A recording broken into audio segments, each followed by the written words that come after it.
Hey, Sarah. Are you ready for your flight? Yes, I think so, but I'm a bit nervous. It's my first time flying abroad. Don't worry, I'll help you. Let's go to the check-in counter first. Okay, what should I say to the staff? Just say, "Hello, I'd like to check in for my flight, please." Got it. Hello, I'd like to check in for my flight, please. At the check-in counter. Good morning. Can I see your passport and ticket, please? Sure, here you are.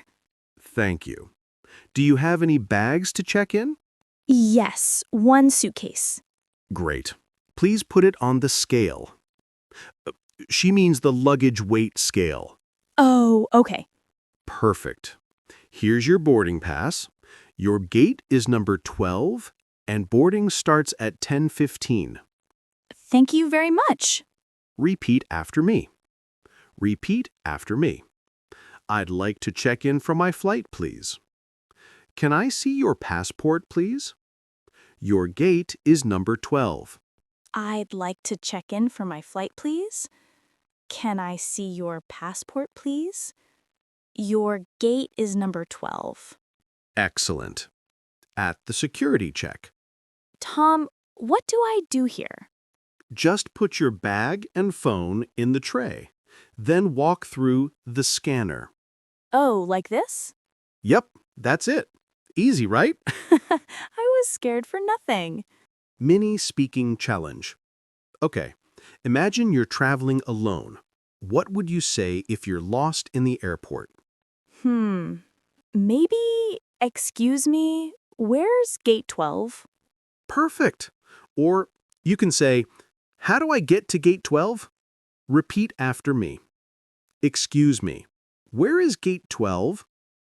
How do I get to gate 12? Excuse me, where's gate 12? How do I get to gate 12? Great. You sound confident now. At the boarding gate. Good morning. May I see your boarding pass and passport, please? Of course. Here you go. Thank you. Enjoy your flight. Thank you so much. Summary and practice. Okay, Sarah, what did we learn today? I'd like to check in for my flight, please. Excuse me, where is gate 12? Enjoy your flight. Repeat after me. I'd like to check in for my flight, please. Excuse me, where is gate 12? Thank you. Enjoy your flight. That's perfect. You're ready to travel anywhere in English now. Next stop, London. Let's go. Great job today, everyone. If you're listening, try using English phrases next time you travel. Yes, even one sentence makes a difference. Exactly. See you in the next episode at the restaurant. Bye. Bye.